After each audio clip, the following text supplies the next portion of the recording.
दररोज नाश्त्यासाठी किंवा मुलांना वेगळं टिफिनला काय द्यावं हा मोठा प्रश्न असतो। तर नमस्कार मंडळी, मी कांचन नवमीत किचन मराठीमध्ये तुमचं स्वागत आहे।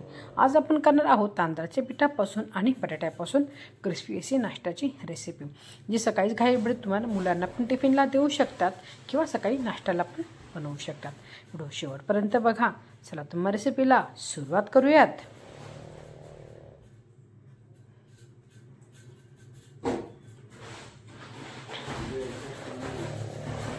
ते इथे घेतलेले आहे उकडलेले बटाटे आणि ते व्यवस्थित आपण स्मॅश करून घ्यायचे आहे।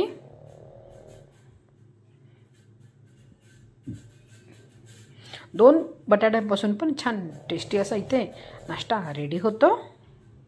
त्यामध्ये टाकलेला आहे तांदळाचं पीठ, हिरवी मिरची, अद्रक, लसूण आणि जिऱ्याची पेस्ट, चवीनुसार मीठ, अजून थोडं तांदळाचं पीठ ॲड करणार आहे, थोडं थोडं करून ॲड करणार आहे। चवीनुसार मीठ ॲड करायचं आहे। चिली फ्लेक्स असेल तर ते पण इथे ॲड करू शकतात।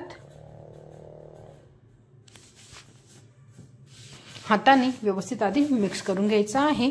नंतर थोडं थोडं पाणी टाकून आपण जसं थालीपीठचा डो रेडी करतो ना, सेम त्या प्रकारे डो रेडी करायचा आहे। जास्त घट्ट पण नको आणि पातळ पण नको। मी हे डायरेक्ट तव्यावर थापणार आहे, म्हणून थोडंसं पातळसंच बॅटर ठेवणार आहे। तुम्ही ते बघू शकतात, अशा प्रकारे मी हे मिश्रण रेडी करून घेतलेलं आहे। जर तुम्हाला डायरेक्ट तव्यावर थालीपीठ थापता येत नसेल तर तुम्ही हे कपड्यावर घेऊन थापून मग नंतर तव्यावर टाकलं तरी चालेल। सकाळ शेवटी मी बारीक चिरलेले 2 कांदे टाकणार आहे, ते पण व्यवस्थित मिक्स करून घ्यायचं आहे।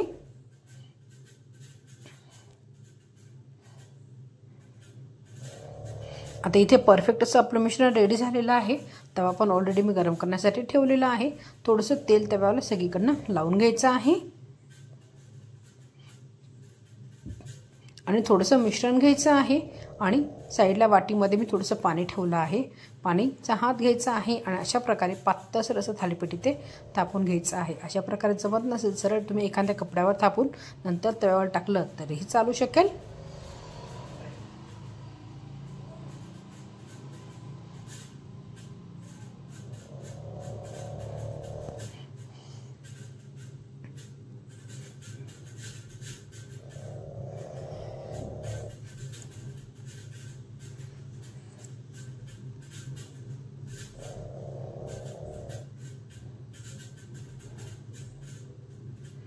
आता झाकण ठेवायचं आहे। साईडने आधी थोडंसं तेल सोडायचं आहे। तुम्ही ते तूप सुद्धा सोडू शकतात किंवा बटर सुद्धा। आणि झाकण ठेवून वाफेवर एका साईडने हे चांगलं आपण भाजून घेणार आहोत।